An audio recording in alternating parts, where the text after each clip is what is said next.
Inter conversion of kinetic energy and potential energy से related हम problem solve करेंगे students. हमारे पास स्टेटमेंट है, a block of mass 4 kg slides from the rest through a distance of 30 meters down a frictionless slope. What is the kinetic energy of the block at the bottom of the slope. अच्छा, अब statement के मुताबिक students हमने diagram में आपको दो जो हैं वो पोजीशंस दिखा दी हैं इस ब्लॉक की, ठीक है, जिसका मास जो है वो हमें गिवन है कि ये 4 kg का इसका मास है, ठीक है। और ये ब्लॉक जो है, ये पोजीशन जिस तरह से अगर मैं यहाँ शो करूँ तो ये पोजीशन ए होगी, यानी कि ए पोजीशन पे वो at the top of the incline plane है। और इंक्लाइन प्लेन जिस तरह से यहाँ इसने दिखाया कि स्लोप जो है, स्लोप भी हम इसे कह सकते हैं, हम इसे इंक्लाइन प्लेन भी कह सकते हैं। बेसिकली स्लोप भी हमारे पास इसी तरह का जो एक जिस मतलब कि एक लेवल से है, जरा उसका वन साइड जो है वो हाई और दूसरी साइड जो है वो ग्राउंड को टच करी हो और वो किसी एंगल पे लाई किया रखा हो आपने, तो वो इंक्लाइन प्लेन कहलाया होता है, ठीक है। उस इंक्लाइन प्लेन पे आपने जब इस ब्लॉक को रखा है तो ये जो है ए पोजीशन पे तो ये हाईएस्ट पॉइंट पे है, ठीक है। और इसका मास जो है वो 4 kg है और ये इस टाइम स्टेट ऑफ रेस्ट पे है, यानी कि इसके पास जो इनिशियल वेलोसिटी होगी वो क्या होगी स्टूडेंट, 0 होगी। लेकिन पॉइंट बी मतलब कि आप पोजीशन बी में देख सकते हैं कि जब वो स्लाइड करके नीचे की तरफ आएगा, यानी कि उसकी जब डाउनवर्ड मोशन होगी तो फिर क्या होगा कि वो ग्राउंड को जो है वो टच कर जाएगा, ठीक है, एट द बॉटम, ठीक है। यानी कि बॉटम का क्या मतलब है कि उसका जो लोअर पार्ट है इंक्लाइन प्लेन का वहां वो टच कर जाएगा। अब आपने क्या फाइंड आउट करना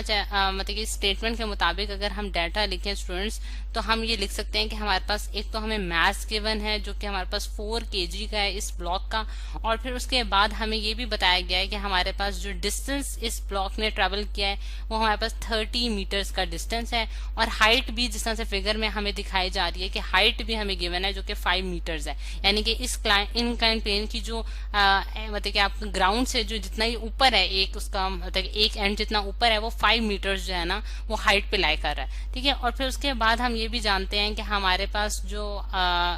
एक और मालूम जो हमें चीज मालूम है कि हमारे पास वी आई जो है वो 0 के बराबर है, यानी कि इनिशियल वेलोसिटी उसकी क्या है, 0 है। और फिर उसके बाद हमने क्या फाइंड आउट करनी है, kinetic energy at the bottom, यानी कि बॉटम पे यानी कि एट पॉइंट बी जो है उसके पास काइनेटिक एनर्जी क्या होगी। अब यहाँ मैं जो है काइनेटिक एनर्जी के सबस्क्रिप्ट में बी लिखने जा रही हूँ ताकि मैं आपको ये बता सकूं कि ए पोजीशन पे, यानी कि अगर मैं यहाँ सोल्यूशन में लिखूं,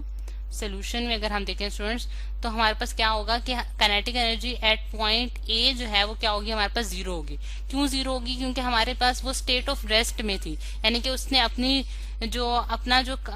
यानी कि जहां से वो स्टार्ट हो रहा था तो उस टाइम वो रेस्ट पे था, यानी कि वो उसके पास 0 वेलोसिटी थी। और काइनेटिक एनर्जी का जिस तरह से हमने फॉर्मूला पढ़ रखा है वो हमारे पास होता है हाफ mv², यानी कि उसकी टोटल डिपेंडेंस जो है वो v पे आ जाती है। तो अगर वेलोसिटी 0 है तो हमारे पास पूरी काइनेटिक एनर्जी क्या हो जाएगी, 0 हो जाएगी, जिसकी वजह से मैंने लिखा है कि kinetic energy at point A जो है वो हमारे पास 0 के बराबर है, और kinetic energy at point B आपने फाइंड आउट करनी है, ठीक है। अब अगर हम देखें स्टूडेंट्स के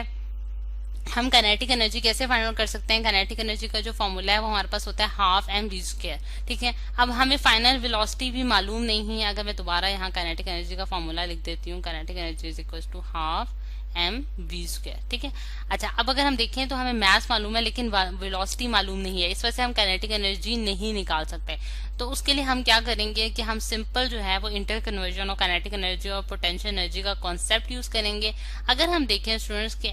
पोटेंशियल एनर्जी एट पॉइंट ए अगर हम नोट करें, यानी कि एट पॉइंट ए उसके पास कौन सी पोटेंशियल एनर्जी होगी, जैसा कि हम जानते हैं स्टूडेंट्स कि हमारे पास पोटेंशियल एनर्जी वो एनर्जी होती है जो कि किसी बॉडी के पास होती है उस वक्त कि जब वो किसी हाइट पे होता है या फिर उसने कोई पोजीशन अटेन की होती है। यानी कि आप देख सकते हैं कि ग्राउंड से ये बॉडी जो है किसी हाइट पे लाई कर रही है और वो हाइट हमें गिवन है कि 5 meters की है, और इस टाइम जो इसके पास एनर्जी होगी वो कहलाती है हमारे पास ग्रेविटेशनल पोटेंशियल एनर्जी, जिसकी वैल्यू हमारे पास होती है mgh, ठीक है। यानी कि मास और ये ग्रेविटेशनल एक्सेलरेशन और हाइट पे डिपेंड कर रही होती है। और फिर potential energy at point A जो है वो हम फाइंड आउट कर सकते हैं, वो हमारे पास क्या आएगी, mgh is equal to m जो है वो हमारे पास 4 है, ठीक है। और हमारे पास g की वैल्यू हमारे पास कितनी है स्टूडेंट्स, 10 है, और h की वैल्यू हमें गिवन है जो कि हमारे पास 5 है। तो अगर हम इसे मल्टीप्लाई करें तो हमारे पास क्या आंसर आता है स्टूडेंट्स, 200 जूल्स, यानी कि potential energy at point A जो है वो हमने फाइंड आउट कर ली। अब अगर हम देखें स्टूडेंट्स कि हमारे पास potential energy at point B क्या होगी, ठीक है। अब अगर मैं यहाँ डिफरेंट कलर से लिखूं कि potential energy potential energy at point B अगर हम देखें तो वो 0 के बराबर होगी। अच्छा, अब potential energy at point B 0 के बराबर इस वजह से होगी क्योंकि ये ग्राउंड को टच कर रहा है, ये हमारा ब्लॉक जो है ग्राउंड को टच कर रहा है, इस वजह से इस पॉइंट पे हाइट क्या है, 0 है। जब हाइट 0 है तो mgh के फॉर्मूले में अगर h is equal to 0 put करेंगे स्टूडेंट्स तो हमारे पास क्या आएगी, potential energy at point B is equal to 0। अब potential energy at point A भी हमें मालूम होगी और potential energy kinetic energy at point A भी मालूम है। अब हमने सिर्फ निकालनी है kinetic energy at point B जो कि हमारे पास अननोन है। तो हम जानते हैं कि हमारे पास जो काइनेटिक एनर्जी है वो इंटर कन्वर्ट होती है पोटेंशियल एनर्जी में, और इसी का वाइस वर्सा भी हम बोल सकते हैं, यानी कि जो पोटेंशियल एनर्जी है वो काइनेटिक एनर्जी में कन्वर्ट होती है और काइनेटिक एनर्जी पोटेंशियल एनर्जी में कन्वर्ट होती है। यानी कि अगर हम इस ब्लॉक की मोशन को देखें और करें तो अगर वो ए पॉइंट से स्टार्ट करता है अपनी मोशन तो इस पॉइंट पे उसके पास जो टोटल एनर्जी है, यानी कि ए पॉइंट पे अगर देखा जाए तो वो टोटल कौन सी एनर्जी है, पोटेंशियल एनर्जी। अब इस चीज को मैं इस तरह से लिख सकती हूँ, एट पॉइंट ए अगर हम देखें स्टूडेंट्स, एट पॉइंट ए अगर हम देखें स्टूडेंट्स तो हमारे पास जो टोटल एनर्जी है बॉडी के पास, टोटल एनर्जी जो उसकी बॉडी के पास है वो हमारे पास कौन सी एनर्जी है, वो हमारे पास है kinetic energy at point A plus potential energy at point A. ठीक है, और वो हमारे पास kinetic energy at point A हमारे पास 0 के बराबर निकली थी और पोटेंशियल एनर्जी स्टूडेंट्स 200 जाउल्स के बराबर आई थी, जिससे मैं ये लिख सकती हूँ कि total energy at point A जो है वो हमारे पास 200 जाउल्स के बराबर है। ठीक है, यहाँ मैं अगेन लिख देती हूँ एट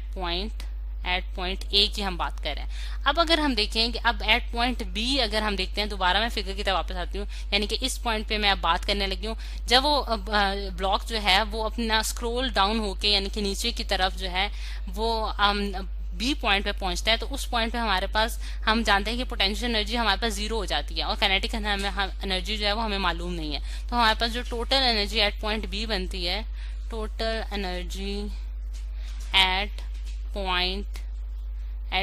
बी जो हमारे पास बनती है वो बनती है students kinetic energy at point B plus potential energy at point B जो है हमारे पास 0 के बराबर है। ठीक है, तो जिससे हमें पता चला कि kinetic energy at point B आगे। अब हम जानते हैं स्टूडेंट्स कि टोटल एनर्जी जो है वो हमेशा कंजर्व रहती है, उसमें मतलब कि हमारे पास एट पॉइंट ए जो एनर्जी होगी वो एट पॉइंट बी एनर्जी के बराबर होगी हमेशा। ठीक है, according to the law of conservation of energy. तो जिससे हम ये कंक्लूड कर सकते हैं कि kinetic energy at point B जो है वो हमारे पास बराबर आ जाएगी काइनेटिक एनर्जी एट पॉइंट, यानी कि total energy at point A is equal to total energy at point B, और